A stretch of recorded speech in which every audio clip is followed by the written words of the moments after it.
Hello, everyone. It's Shane Conto, your Wasteland reviewer, and welcome to the Development Hell podcast. And this is the movie club, and this is another month of us coming together.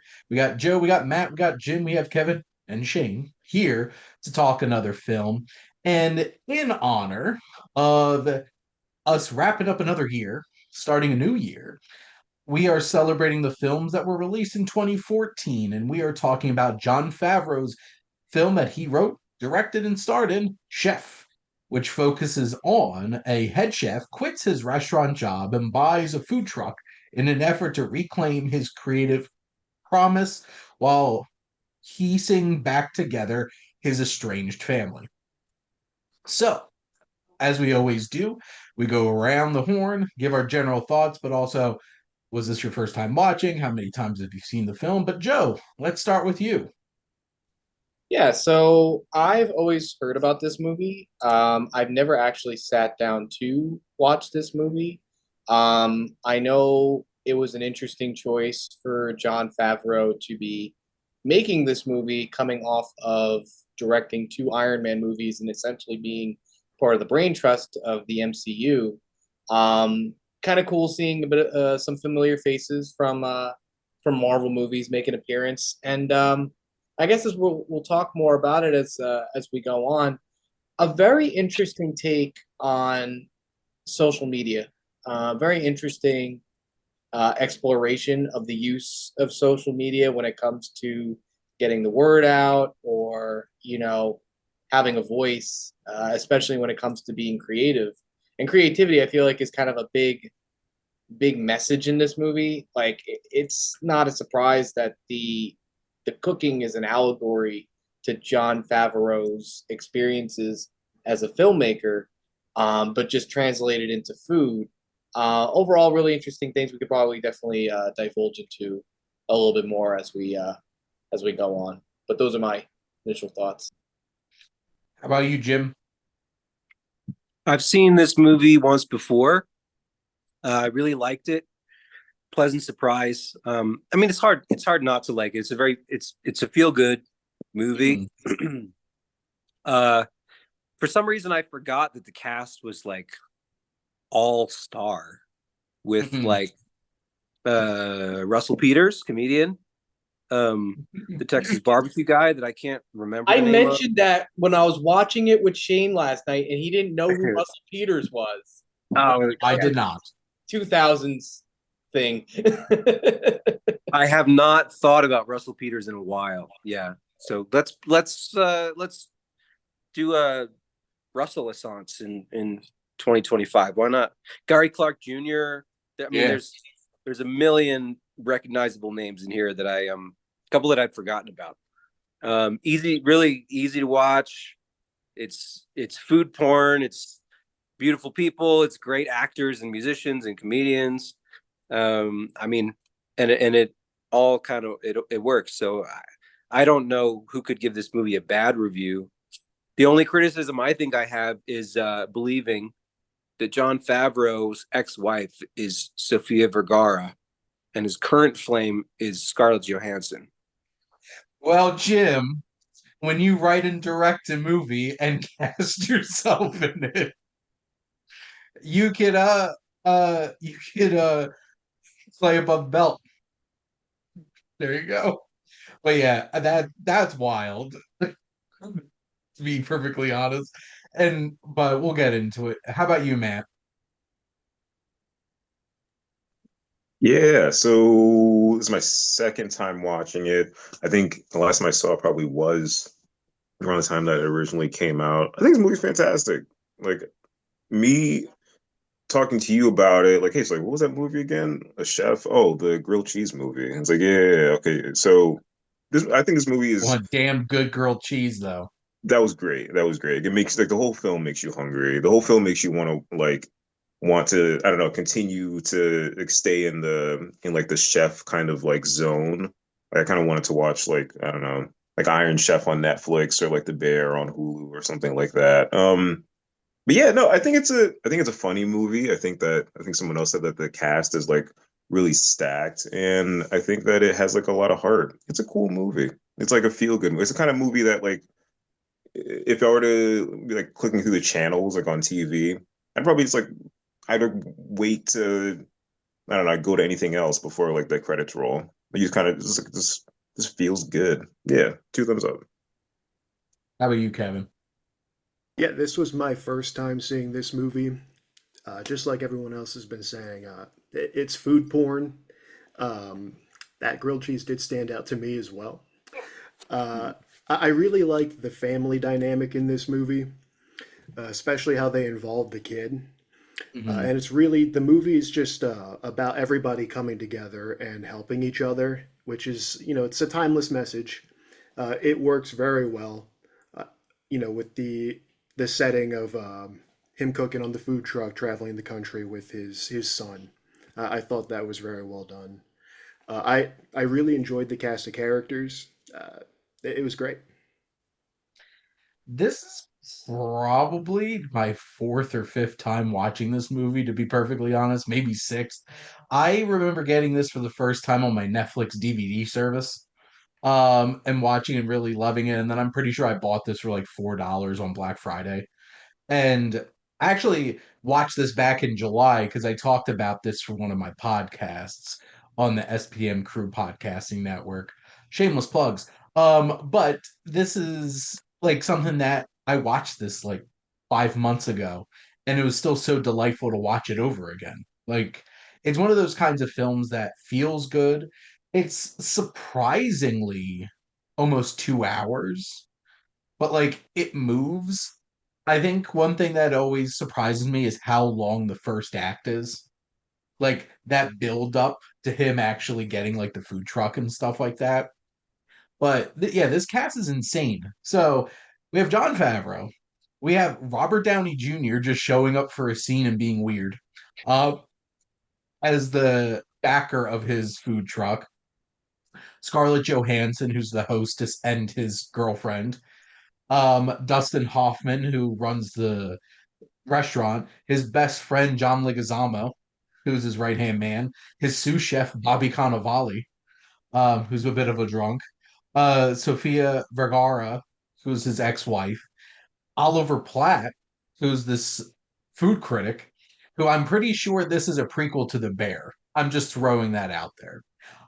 If you watch The Bear, even like Amy Sedaris, who plays the PR lady, which is so funny because that's basically who she plays in BoJack Horseman, and I love Princess Carolyn. Um, this is just such a stacked cast, and it's such a fun movie. And yes, my God, this movie makes me want to eat food that I wouldn't eat. Like, and we all wish that we have somebody who will stare at us like Scarlett Johansson in those reactionary shots of watching him make her pasta. Because those like the three separate cuts to her watching him, it's just like you would think that she's watching like an Adonis walking up to her, but no, it's Jon Favreau cooking her pasta. And this film really understands how to sell the food. And I wanted to jump through the screen and get those beignets. Oh, I wanted to teleport to New Orleans. We eat a whole bunch of them. I It's thought it just was funny. I thought it was funny that he said we're not going to Bourbon Street. Bourbon Street's for tourists. Where are we going? Cafe du Monde, which is not for tourists? Question mark. Please continue. and just like there's multiple parts where like they show up for the brisket and just like they're getting all this meat and just eating it. And it's just this film knows what it's doing in presenting food. I think one place I want to start is are the themes of this because yes, it's an easygoing film, it's a feel-good movie, but it really is about something. And on some level it's about artists compromising and losing their passion for what they do. And is it a commentary on what he was doing as a director? Because like his most recent films, it's like he had Iron Man, Iron Man 2, and then Cowboys versus Aliens. Um, so like Cowboys versus Aliens was his most recent film before this. And like he did Elf, he did Zathura, like they're all big crowd pleasing things. And after this, he did The Jungle Book, The Lion King, and now working with like The Mandalorian and stuff like that. This really felt like an artist in a rut, doing things for other people, and really wanting to do something for himself. And I appreciate that journey of him going back to his roots. And at the heart of this, it's really about family. And he put himself in a place where he was unhappy. And like, I know he doesn't have a good answer to his son about why he's not with his mom anymore. And I don't think Jon Favreau's character, Carl, really can feel open enough to get into that. But it really feels like he was in a place where he was miserable in his life and unfulfilled. And I can imagine that translated into not a good marriage. He was not a good husband. He's not a good father. And it's a wonderful thing seeing him have passion in his life again and reconnecting with his son. And like, is it a little rushed with the relationship with his ex-wife and how that comes back together? Maybe. But like, you understand. I think you understand where the film was going with it. But I guess, how are you all feeling about Kevin? Yeah, to say he put himself into a rut is putting it pretty well. One thing that stood out to me is how his relationship with his son is in the beginning of the movie, and how he's seeking Sad. affirmation from his son for his own neglectful choices towards his son. Like there's this scene where the mom is on the phone. Um, what's her name? Yeah, Inez. Yeah. She's on the phone with Carl, and he's telling her how he can't. I forget what the specific instance was at that point in the movie. He couldn't do something with his son. He couldn't go out to see him. And then they put the son on the phone, uh, and the kid knows what to say right away. He says, it's okay that you couldn't make it out. Uh, I really enjoyed that scene because he immediately goes, "Oh, thank you for saying that." And that's kind of how he is throughout the beginning of the movie, interacting with his boss, Dustin Hoffman. You can tell he's in that rut, and that's also an early example. He's looking to his son for guidance a little bit as the movie goes on. I like that touch.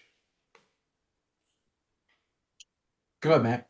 Yeah, I think what I like about so just to go back to the bear for like 2 seconds, what I like about the bear is that well, there's like a lot of different things, but one thing I like about the bear is that like your main character, he has a relationship with like the concept of ambition, but that ambition kind of like the way that he expresses it, like he trips himself up, and it's kind of like a toxic kind of a relationship.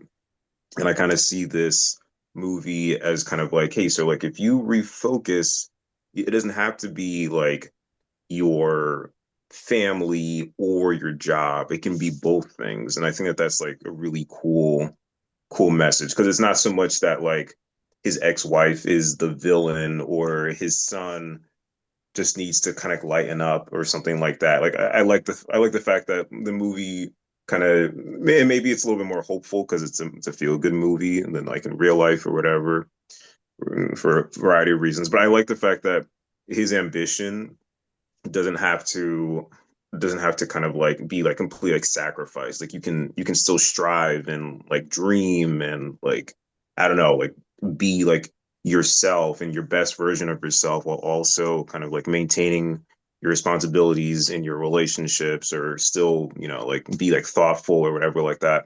And like I completely agree like when Scarlett Johansson said something about how like you've been really unhappy for a long time and like your focus is hasn't been where it needs to be. I feel kind of sad because it's like, why does she have to tell you that? Like, how do you not notice that? I don't know. So I thought that was really cool. But yeah, I thought that was an interesting theme. Joe, I see Yeah, your hand. we're all.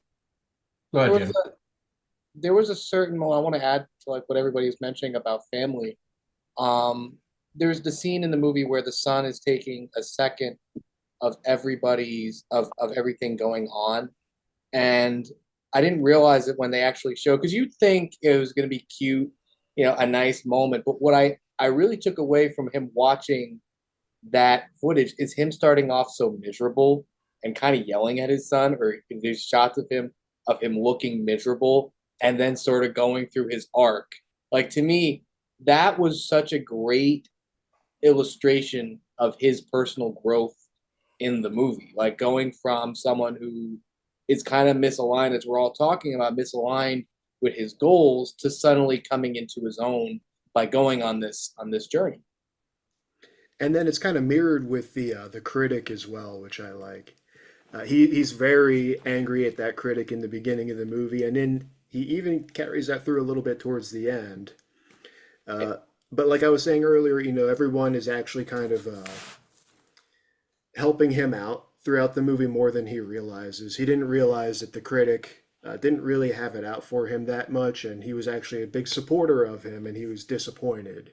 And getting a little bit ahead towards the end of the movie, but I like that reconciliation that they had, and he's able to, I think, by the end of the movie, to recognize that in people a bit more.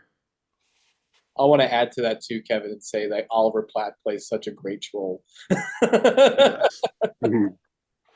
He does. I was reminded of Ratatouille Mm-hmm. and Anton Ego. Mm-hmm. A bit different here. As I like Kevin, what you said about kind of the serendipity. That might be the quality that stays consistent through the whole thing. Of his character arc, yes. So there's like, and I noticed that that conversation with Scarlett Johansson with the girlfriend happened at the halfway point, end of Act 1. The girlfriend tells him what's going on because she can see it because she's on the outside, and it's not unrealistic for somebody to be able to see what's going. It's like a therapist, you know what I mean? Be able to look at something from the outside of the bubble or whatever. And the second half is when the character growth happens, but the ambition and the creativity was always there, and the passion for cooking was there from like the first couple of scenes. He still loves cooking from the beginning, but for himself or for the girlfriend or for his son, and that was a constant through the whole thing. But the change happens in the family dynamic, which is it just makes it a little more profound, maybe. Yeah, that's a good way for them to show it too. There was also that moment in the beginning when the critic is showing up for the second time and he's commenting on how it's all the same food that he had before. And it's cutting back and forth between the critic and Casper cooking at home. And when they get him on the phone and he says he's going to be driving back, I had a moment there where I was hoping he was going to bring all that food he was cooking at home and give that to the critic to try. That would have been a quick resolution to that problem, I think. You're giving a guy, a dude from Long Island, from like New York, who's very clearly Jon Favreau, this Italian Jewish. Oh yeah, no New Yorker chance. dude, that he is straight up gonna go over there and kick someone's wine or kick someone's ass, basically. Which that meltdown was so fun to watch. He's like, "You're not getting to me. You're not getting to me." It's like an Office Space. Like, I'm a people person. And like he just picks up the lava cake from the lady's plate from another table. It's like, it's molten. He just like, throws it down, which, Casper was not in a good place at that point in the film. One of the things that really hurt me to watch, because like coming from somebody who it took a long time into my life, about 2/3 of my life up to this point, to actually have a meaningful relationship or a good relationship with my dad. To see that scene where he does make the grilled cheese, like, and he's doing like all the stuff making that grilled cheese, and his son's like, "Mom usually cuts off the crust." It's just like, Oh, but yeah. what happens after that, where he's like showing him how to set up a Twitter, and the kid's like, "I miss when, we would just talk about stuff like at home." And I'm like, that hits. Because like his dad treats it like babysitting. when he sees him. He takes him to a movie or he takes him to this, takes him to that. It's all like, and he even said, I thought that like if you wanted to do like when we got to see each other, you wanted to do fun stuff. And that's his way of kind of just like distracting from the fact that he's not opening himself up to be able to connect with his son. And his son's desperately trying to get his approval and his attention. And, you know, he puts his son through a lot, a big learning lesson in himself getting on that food truck. Because, like, he puts a lot of responsibility in his son to learn how to be an actual cook. Like, it isn't just like son's going to do some like little tiny things on the truck and kind of just be there. It's like he involves him. And that moment towards the end of the film where he tells his son how proud he is, he's like, "You're not good. You're not a good cook for a kid. You're a good cook." And just like that kind of that conversation really hit for me because like that's the thing. Yes, this film's about a chef. It's about food. But at the end of the day, it's really about his family.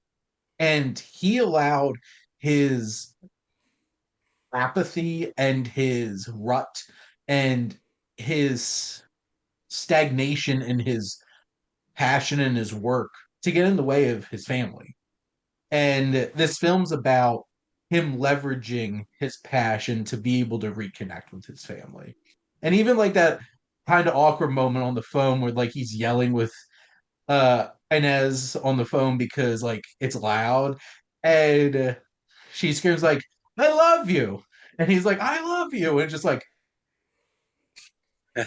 they're both like oh shit I didn't mean to say that and she like backpedals a little bit but like I think you could tell at that point they started reconnecting in a way. I like that you brought that up because in the first half of the movie, Jon Favreau is, and I didn't pick this up while watching the movie, he's needy and he's desperate for the approval of the critic and the boss, I suppose to a lesser extent. Mm-hmm. And the son is just kind of, he's just kind of mirroring his dad's behavior. So when Jon Favreau kind of steps out on his own and spreads his wings in the second half of the movie, the son can also spread his wings because he's mirroring what he sees in his dad, and that's really cool. I'm glad you said that. Kind of like with the tweets too, where he's like, I just tweeted, where we were, and that's how we drew the crowd. It wasn't You like, remember using Twitter for good? I felt a personal. I mean, it's interesting. I wish I saw this movie earlier in my life because when I was first starting making video reviews on YouTube, being on social media was miserable because it was very easy for me to get distracted reading the YouTube comment responses, trying to follow a lot of people. But then by following a lot of people, I was sucked into so much crap that, it literally became distracting from the message. It became distracting from the art. Matt, plenty of times how much I've complained about making you've seen the other side of it because of that. Like I almost wanted to make a Twitter after watching the movie again. I was like, oh yes, is it a party on Twitter? And then I was like, wait, no, never mind. It's not a party. It's a hellscape. I You almost could forgot for go like over 2 to seconds. Blue Sky, who would be more than happy to advertise. as long as they've got Scrat looking for his nut, I guess it'll be okay. Talking about Ice Age, right? We are getting another Ice Age movie. Thanks, Disney. But this film's so charming, and I like Jon Favreau. Like, it's so funny because the roles he played before this, a lot of the time, he's such an asshole in so many of the roles that he plays. And like he's like the intense asshole brother-in-law in things a lot of the time. And like here, I don't know when exactly it happened, but something transitioned for him in his acting and like even his father-in-law in the movie points it out like Jon Favreau got a little bigger. He grew in the goatee and like he started playing different kinds of roles. And like I really enjoy seeing him pop up in small supporting roles. Even like he was in Wolf of Wall Street as like his lawyer. or stuff like that. And, just a sprinkling of Robert Downey Jr. in anything is memorable. His character was so goddamn weird, though. Like, the whole entire scene. It's just like, it's so weird. That scene's so weird because, like, they have the slapstick gag of him slipping on the floor because of, like, the shoe gloves. And then the whole banter about the how great of a receptionist she is, but she's also pregnant with probably his child. And just like, isn't this scene just supposed to be about him getting money for this? It's From so this funny because as someone with ADHD watching that scene, I'm like, that's like most of my conversations with people when I'm first meeting. Also, the camera keep like cutting to his bookshelf, and you're seeing like pictures of Robert Downey Jr. with Inez, and it's like, oh, that's incredibly weird. Yeah, It's her ex-husband, which makes it even weirder. yeah. Um, Scarlett Johansson always was a weird piece to this film for me. And maybe going back, Jim, to your point, like, why is she with Casper? It's the food. It's a I hundred think percent the food. The way she looked at that pasta.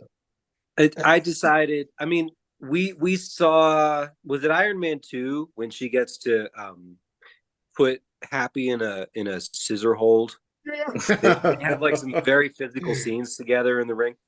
They probably bonded a little bit over that. I don't know. Well, So I like they're feel like, friends. well, And I let's not think forget they work together. It makes sense that something like that might happen eventually.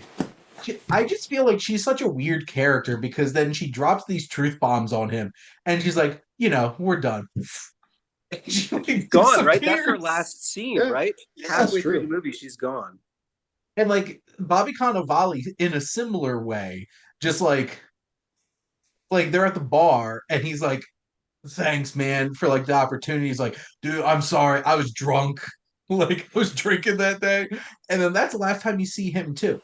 And like obviously we don't need to see Dustin Hoffman's character again. Because like that was it's interesting how some of those characters kind of just like disappear. But Yeah. I do love John Leguizamo so much. He can be such a great addition to a movie in a really good supporting role. And like I love his dynamic with him and just I'm trying to think because like he pops up in so many like small things, like even like for the fleeting scenes he's in like the John Wick movies.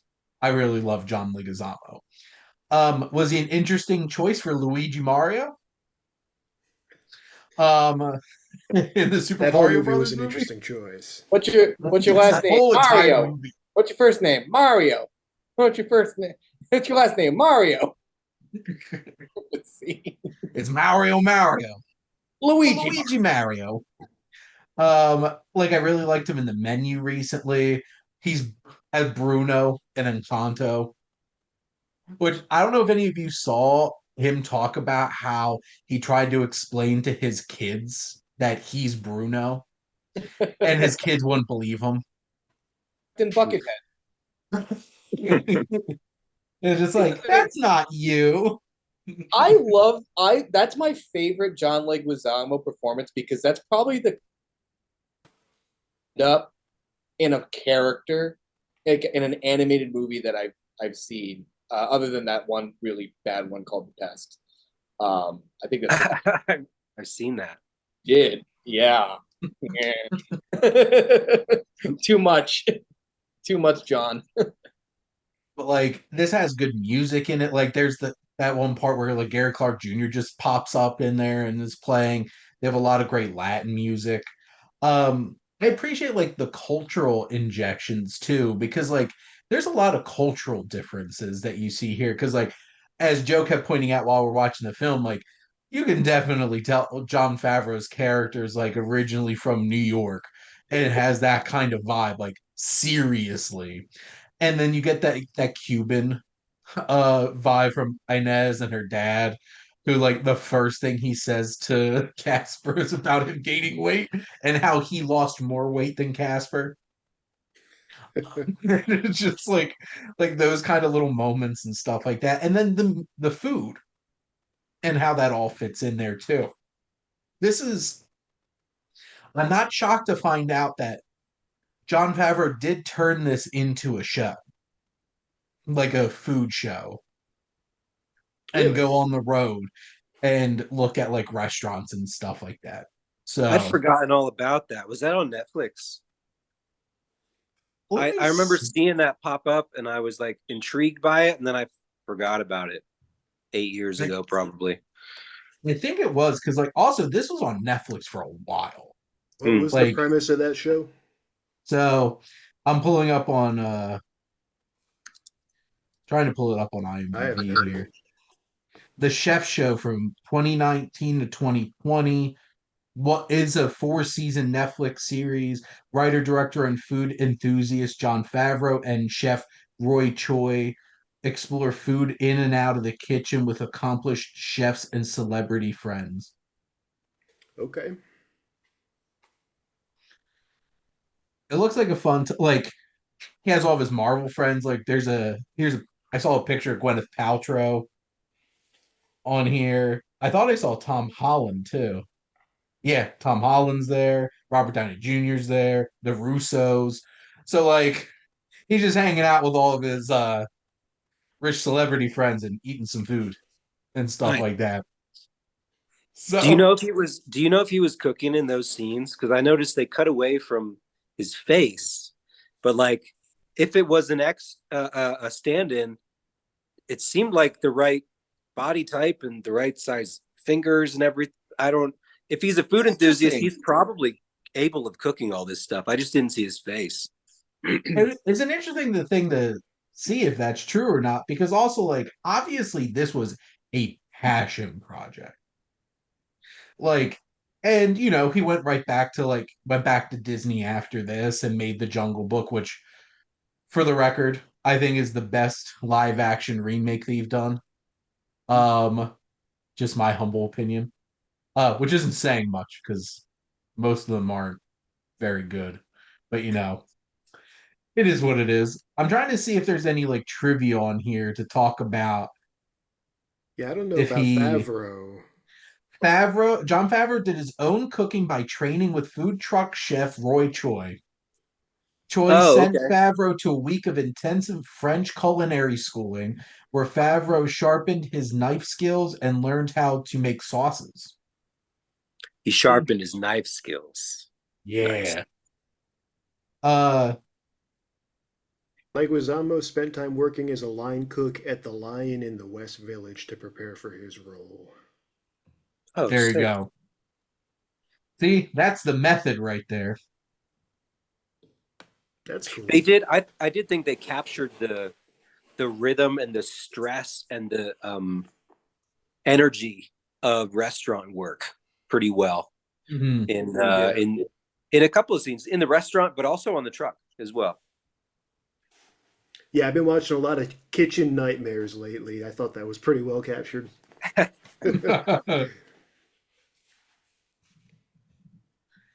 Very interesting. Like that, I could appreciate. Like obviously, Jon Favreau had a lot of passion going into this, and I'm glad to see that like he put in the time and effort to really make this as authentic as possible. Yeah, this is just like such a nice movie, I wanted to and eat I every dish.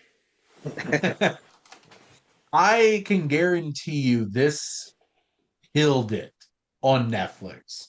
All that time that was on here because this is such a nice, laid back, enjoyable movie to throw on a streaming service. I'm sure this did really well on there. Maybe Jon Favreau will come back to making more of these kinds of things after he's done with The Mandalorian and Grogu, doing all that Star Wars work. So, is there anything else any of you wanted to add in? One thing I want to throw in there because you did mention how many times we were watching this together, how much Jon Favreau captures that New York side to him. Like you've met my dad twice, and there was a point where I just asked you, Sean, I was like, you picking up on it? You're seeing some similarities here. It was funny.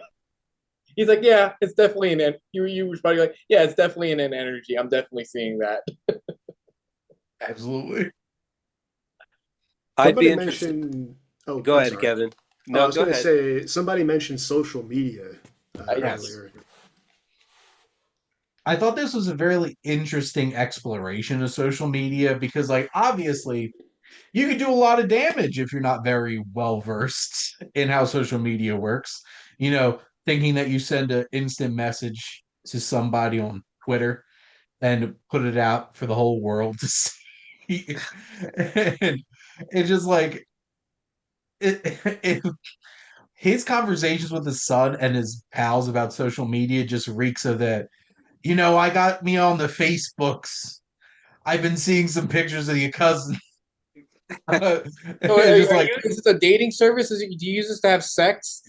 No, I enjoy that he was reluctant to get onto that, uh, but as he bonds with his son more throughout the movie, I liked the scene where the kid gets all those people in line for the truck. I think it's when they're in Miami. I think it was New Orleans It because was they New went to go Orleans. get the beignets That's and what it came was, back right? and had a whole line of Yes, people yeah, that waiting. that was the scene, and he congratulates the kid on doing that. And it was kind of first time in the movie he really acknowledges his son for something that he did himself Mm. instead of something that he helped him with along that journey.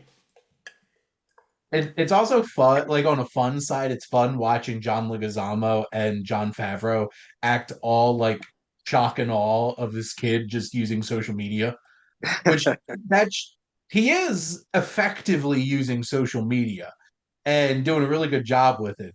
But it's also like funny watching two middle-aged dudes just being like, "Whoa, mind blown!"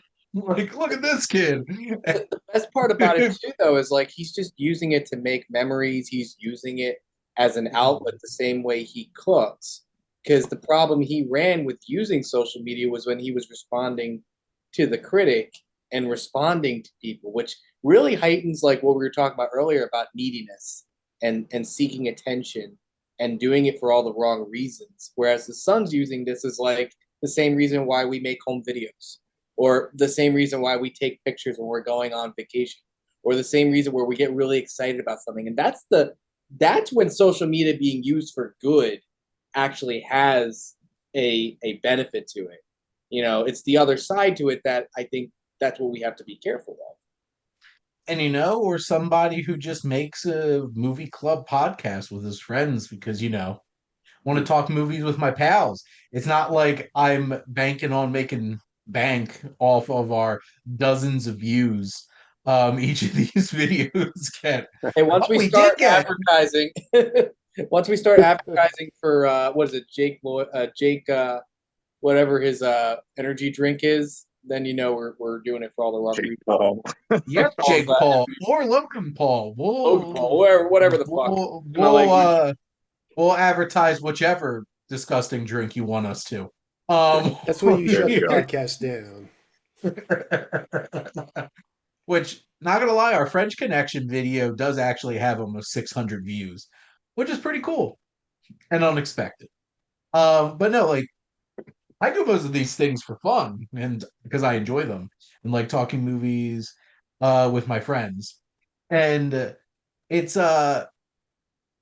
you know, eventually maybe I'll get monetized on YouTube and that'll be that added benefit. But like we come together and we talk movies and charming little films like Chef.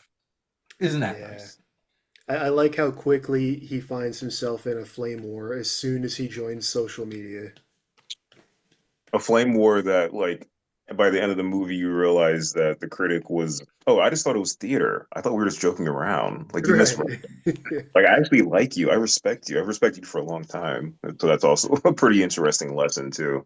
It's kind of like Nuance. Roger Ebert in a way, right? Where it's like everybody loves Siskel and Ebert because they trash, but like they are huge, cinephile. They love filmmakers. They even love really crappy stuff. Like they're just take that personality out of it. They're just dudes. Well, maybe that's why my YouTube channel hasn't soared over the past 8 years because I'm not trying to be an asshole.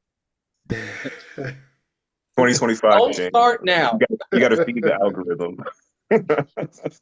Keep being Feed you. the machine. Yeah.